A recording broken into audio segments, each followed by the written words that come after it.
Hiya. I'm back. It's Yorkshire pudding popover day. Yeah, I've been having a time of it. And when I do, I need a treat. And what treat I go to is these. Six muffin tin, obviously. I've just turned my oven on to 410 degrees to preheat. And I'm putting a blob. This is lard because I'm in the mood for lard. If you don't want to use lard, you can use vegetable shortening. Ew. You could use beef fat. You could use any kind of fat, actually, animal fat. You could probably do it vegetarian or something, but that doesn't make sense because there's eggs in the mix. So use lard. You'll thank me for it later. Excuse me. Okay, I'm going to put this in the oven. Where's my pot holder? To melt and get screaming hot, and then I'll make the batter. It's allergy season in Austin. Oh wait, it's always allergy season in Austin.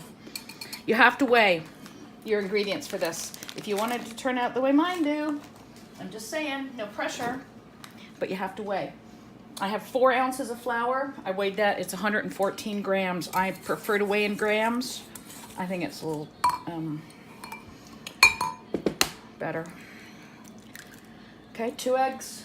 These are from my chicken, so I'm guessing large. They're very happy lately.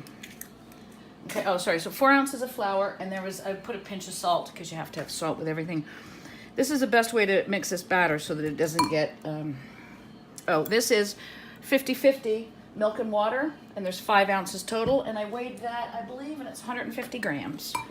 So just a little tiny bit of this milk water in with the egg, because if you want this to be lump-free, which you do, otherwise you'll be whisking from now till Christmas, and no, life's too short to wait for Yorkshire puddings. Just saying. Okay, so you give it a start like this, okay? And you can start to get the lumps out, then add a little tiny bit. I'm not a big fan of adding things a little bit of it at a time. I tend to be a dump it and run girl, as we know, if you've watched anything I've ever cooked. Okay. See, there we go. I'm now lump free. So now I can add the rest of the milk and water. And give it a stir. Give it a whisk. And when my oven comes to temperature and my fat is melted, I'll pour this in. I'm making 6. So you can double this recipe if you want to do 12. These things freeze great, which is kind of weird because, you know, everyone will tell you that you have to eat your Yorkshire pudding right out of the oven. It'll fall, it'll collapse. These don't. So the nice thing is if you make a bunch of them, there we go.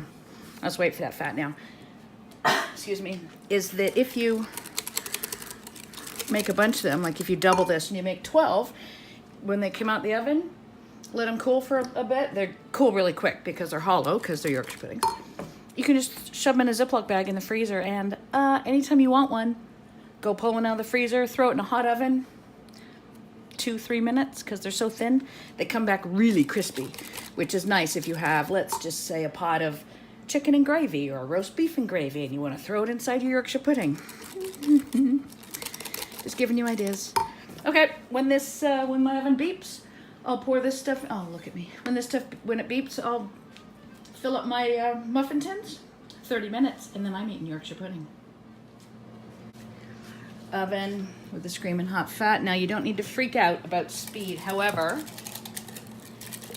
just get it done. Don't dilly-dally. A little bit more than halfway. Should use up all of this batter. Yep. Wow. Look at that. Oh, this one's a bit thin. Or a bit low. Come on. Okay. That used up all the batter. So these now go into the oven. Remember, it's 410 degrees. Set the timer for 30 minutes. Do not open the oven. I'm back waiting for the timer. Oh, that's all kinds of timing. I have not peeked. It's been 30 minutes.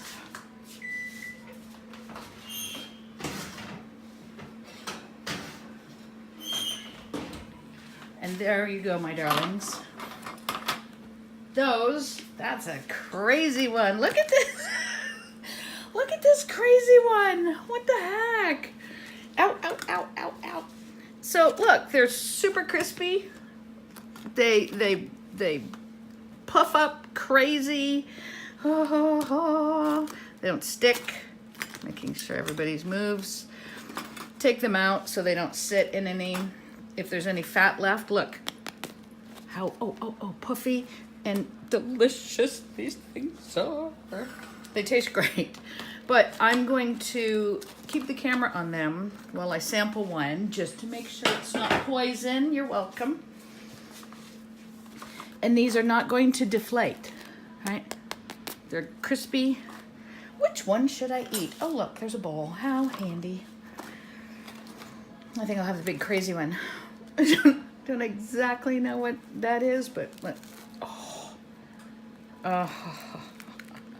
and then if you put them in a little bowl like this, if I had whipped cream, oh, you know what I have? Wait, don't even look.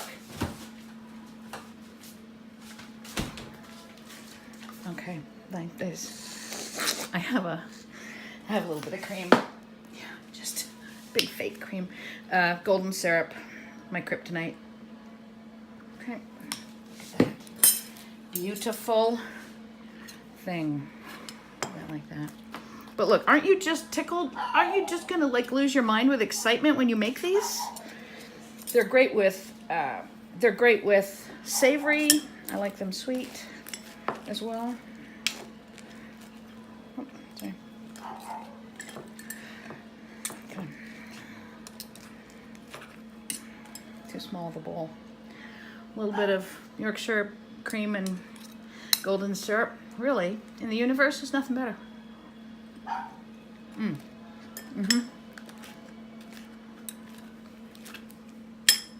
So tasty, crispy, really tender in the middle. Great with sweet, great with savory. Yeah. You don't need to watch me eat. In any event, and now there are 5.